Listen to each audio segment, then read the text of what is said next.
Humuhupa na ang baha sa maraming barangay sa Davao del Norte na nag-iwan ng malaking pinsala sa agrikultura.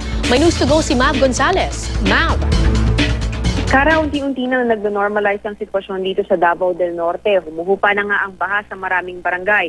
Pinuksan na rin kahapon ang Miranda Bridge sa mga motorista. Pero may mga hanggang bewang na baha pa rin, partikular sa mga bayan ng Carmen at Duhali. Sa barangay Mabao sa Carmen, halos lahat ng residente nasa evacuation center pa. Pero naghanda naman daw sila dahil naabisuhan na sila ng barangay na may paparating na baha.